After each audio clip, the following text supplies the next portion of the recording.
Okay, Blood on the River, chapter 22, continuing on from page 180. Kainta joins us. He and Namatok exchange the greeting of countrymen. With one fist, each taps first his own chest, then forehead, and then taps the other boy's chest and forehead. "Come," Kainta says. "You must be hungry after your journey. We will hunt later." We sit with Namatok at the communal cook fire as he eats. I form my questions in Algonquin. "Chief Powhatan make trap?" I ask. Now that I have heard the good news, I'm ready to hear the whole story. "Yes," Namatok says, "but your werewants is quick as a rabbit." So remember, werewants is the chief, which he thinks is Captain Smith. "The trap did not catch him." He grins. He likes Captain Smith as much as I do. In between mouthfuls, Namatok tells us what happened. Captain Smith and his men arrived at Werowocomoco and were treated kindly. They traded for lots of corn, but by the time their boats were loaded up, the tide was out and the boats couldn't move. They had to spend the night at Werowocomoco, staying in one of the houses. Just after dark, Captain Smith heard the sound at the door.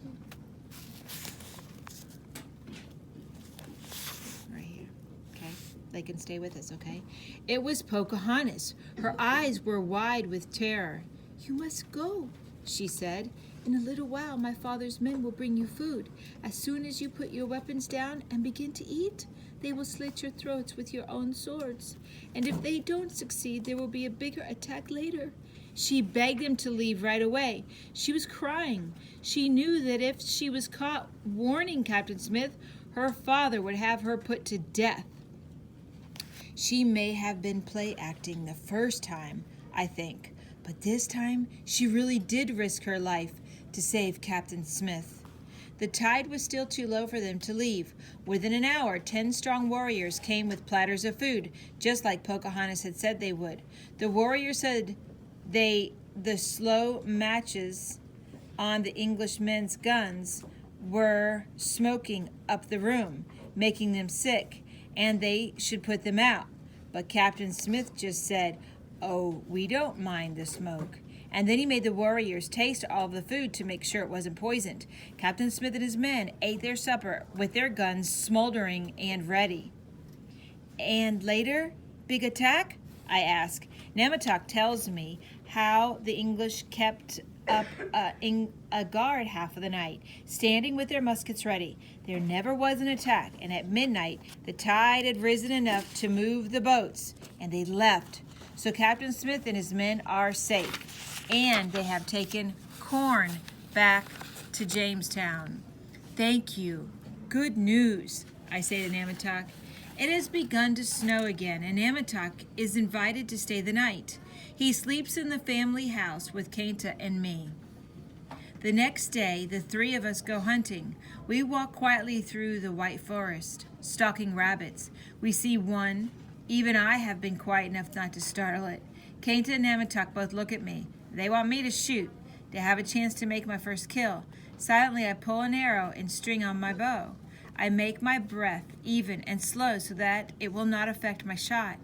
I watch the rabbit as it hops along the undergrowth, looking for food. I pull back the bowstring and aim. Then I let the arrow fly.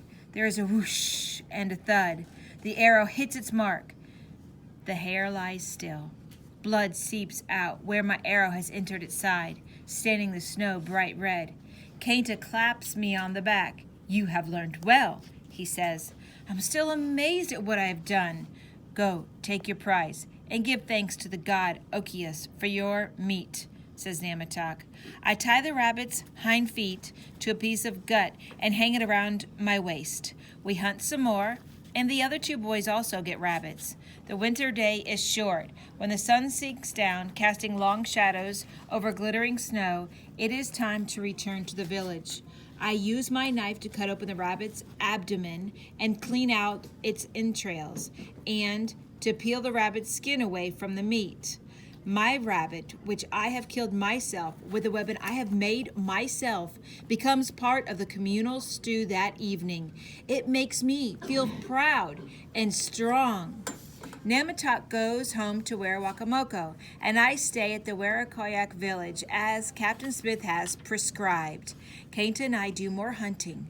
He shakes his head when he sees me trying to keep my hair, which is getting quite long, out of my way. He asks his mother to cut my hair for me. She takes 2 mussel shells and grates away the hair on the right side of my head, down to the scalp. It pinches and it pulls, but I keep still. On the left side, she leaves it long, and she cuts a ridge of short hair down the middle of my head so that my hair looks very much like the other men and boys. There, says Kainta, now it will not get caught in your bowstring. When the winds of February blow cold, I wear a mantle of deerskin. During the March thaw, I kill my first wild turkey. Kainta ties 2 of its feathers into the long side of my hair. In late April, when the mosquitoes, flies, and gnats come out, Kainta shows me how a layer of bear grease mixed with powder of red puccoon root keeps the bugs away. It also makes my skin red. I no longer look very much like an English boy. And one day, we boys are playing a game that is much like English football. We have a goal at each end of a field, and we kick a ball made of skins, trying to score by kicking the ball into the other team's goal. I have finally gotten tired of sweating in my slops and long-sleeve shirt during these games, and have let Kainta's sister make me a buckskin breechcloth to wear. The red puccoon dye protects my back, chest, arms, and legs from insects and the burning of the sun, and my moccasins protect my feet for running. The right side of my hair has been newly shaved by Kainta's mother, and the left side of my hair is quite long, almost to my shoulder. I've added a few shells of feathers as ornaments. As we play, I hear a call of "Wingapo!" spoken with an English accent. I stop running. I've almost forgotten what English speech sounds like. What I see takes my breath away. It is Richard, Nathaniel, Henry, Abram, and several others. They look thin and wan. They are walking toward us. Richard calls out, speaking Algonquin as if he has memorized just what to say. Captain Smith send, need eat, find English boy, Samuel. I sputter. Richard, I call to him, it's me. Richard's eyes go wide and his mouth drops open. By God, he's turning into a savage, Henry says. I ignore Henry and I go to greet Richard and the others. The Indian boys gather around us. Are you here to bring me back? I ask, still not understanding why they have come. Richard shakes his head. We're here to stay for a while to eat. Rats got into the grain. There were so many of them, they look like maggots squirming in the barrels. We have almost nothing left. So President Smith has sent us to different places. Some he has sent up the river to live on oysters, some down the river to Point Comfort to live on fish, and some to friendly tribes. We got sent here. We have copper to pay our way.